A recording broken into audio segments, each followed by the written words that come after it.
안녕하세요. 오늘 여러분이 주신 자료들 보면서 2025년 국민행복카드에 대해 좀 자세히 알아보겠습니다. 임신, 출산 또 육아 과정에서 정부 지원을 받는 카드라는데 이게 정확히 뭔지 또 어떻게 써야 적을지 궁금하실 거예요. 저희가 오늘 그 핵심만 쏙쏙 뽑아서 정리해 드릴게요. 네, 이 시간 끝나면 아마 궁금증이 확 풀리실 겁니다. 자, 그럼 바로 본론으로 들어가 볼까요? 국민행복카드, 이게 도대체 뭔가요? 아주 간단히 말하면 정부가 그 임신이나 출산, 육아, 요즘엔 난임 치료까지요. 이런 데 필요한 비용을 지원해 주는 거예요. 바우처 형태로요. 네, 맞습니다. 일종의 정보 지원금 전용 카드라고 보시면 되죠. 근데 이게 단순히 정보 지원금만 있는 건 아니고요. 지자체에서 주는 혜택이나 아니면 카드사 자체 혜택 있잖아요. 네, 그런 것까지 이 카드 하나로 다 합쳐서 쓸 수 있다는 게 특징입니다. 신한, KB, 국민, 삼성 같은 데서 발급 받을 수 있고요. 아, 그렇군요. 하나로 다 된다는 거. 특히 병원비 같은 거 부담될 때 정말 도움이 되겠네요. 그럼 이 좋은 카드를 아무나 다 받을 수 있는 건 아닐 텐데요. 누가 대상이 되나요? 대상은 생각보다 넓은 편이에요. 기본적으로 임신 확일되신 여성분들, 그리고 난임 시술 받으시는 부부, 또 출산 후에 산모랑 신생아 건강관리 필요한 가정들, 그리고 이제 만 8세 미만 아동 돌보는 분들까지 해당되고요. 특히 2025년부터는 만 1세 미만 여와 키우시는 분들도 포함됐어요. 좀 확대됐죠. 오, 대상이 꽤 넓네요. 네, 대부분 소득 기준은 없는데 일부 바우처는 있어요. 예를 들면 기저귀나 조제분유 지원 같은 거요. 이거는 소득 기준을 좀 보니까 확인이 필요합니다. 아, 그렇군요. 그래도 대부분 소득 무관이라니 다행이네요. 그럼 제일 중요한 혜택, 구체적으로 어떤 지원을 또 얼마까지 받을 수 있는 건가요? 네, 역시 핵심은 임신 출산 진료비 지원이죠. 2025년 기준으로 보면요. 단태아, 그러니까 한 명 임신하시면 100만 원, 다태아는 140만 원까지 지원됩니다.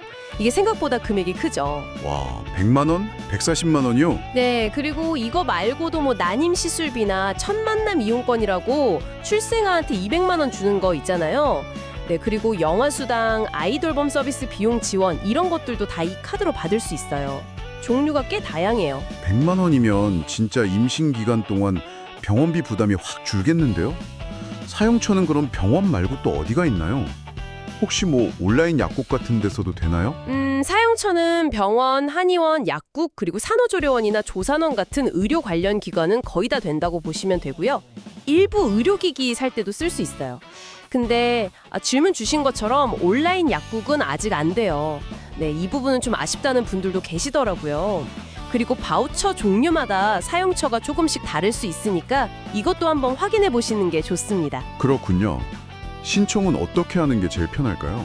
서류 같은 것도 챙겨야 할 텐데. 신청은 온라인, 오프라인 다 가능한데요. 제일 편한 건 역시 온라인이죠. 카드사 홈페이지나 정보복지 포털 복지로에서 하시면 돼요. 그리고 2025년부터는 정부24 앱에서도 일부 카드 신청이 된다고 하니까 더 편해질 것 같아요. 정부 24에서도요? 네, 직접 가시려면 보건소나 건강보험공단지사로 가시면 되고요. 서류는 상황마다 다른데 보통 임신 확인서, 난임 진단서, 출생 증명서 이런 것들이 필요해요. 원본을 내야 할 수도 있으니까 미리 준비하시는 게 좋고 온라인으로 하면 서류 제출이 좀 더 간편할 때도 있습니다. 네. 아까 카드사별로 혜택이 좀 다르다고 하셨는데 이 점도 중요할 것 같아요. 어떤 걸 비교해 봐야 할까요? 네, 맞아요. 이게 중요합니다. 정부 지원금 자체는 똑같지만 카드사들이 추가로 주는 혜택이 다르거든요. 부가 서비스라고 하죠. 예를 들면 어떤 카드는 키즈 카페 할인이 좋다거나 다른 카드는 쇼핑몰 적립이 잘 된다거나 아니면 주요 할인이 좋다거나 또 금융 상품이랑 연계해서 혜택 주는 것도 있고요. 그러니까 본인이 자주 쓰는 곳, 소비 패턴에 맞춰서 카드사를 고르시면 정부 지원 말고도 추가로 이득을 볼 수 있는 거죠. 자기한테 맞는 걸로? 네, 꼭 비교해 보셔야 해요. 발급 전에요. 그럼 마지막으로 이 카드 쓰면서 좀 주의해야 할 점, 아니면 사람들이 자주 헷갈려하는 부분, 그런 게 있을까요? 네, 몇 가지 꼭 기억하셔야 할 게 있어요. 첫째는 임신 전에 미리 카드를 만들 순 없어요. 반드시 임신 확인 후에 그 임신 확인서를 받아야 바우처 신청 자격이 생기는 겁니다. 아, 미리 안 되는군요. 네. 둘째는 카드 발급이랑 바우처 신청은 다른 거예요. 별개 절차입니다. 카드를 받았다고 그냥 되는 게 아니라 필요한 바우처를 복지로 같은 데서 따로 신청해야 돈이 들어와요. 아, 그것도 따로 신청해야 하는구나. 그렇죠.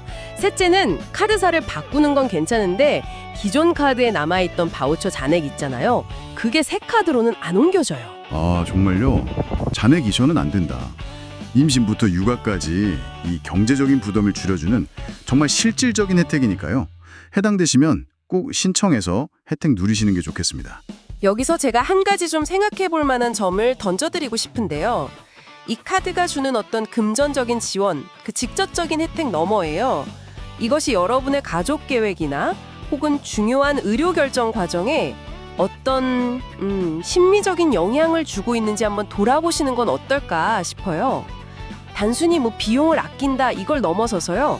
계획의 불확실성을 좀 줄여준다거나 아니면 필요한 서비스를 좀 더 마음 편하게 이용하게 해주는 그런 안정감 같은 거요. 그런 보이지 않는 가치에 대해서도 한번 생각해 보시면 좋겠습니다. 와, 정말 의미 있는 질문이네요. 생각해 볼 거리인 것 같습니다. 네, 오늘 저희가 다룬 내용 외에 더 자세한 최신 정보나 개인별 상황에 맞는 그런 구체적인 안내는요. 복지로 사이트나 각 카드사 홈페이지를 직접 참고하시는 것이 가장 정확합니다. 오늘 심층 분석은 여기서 마치겠습니다.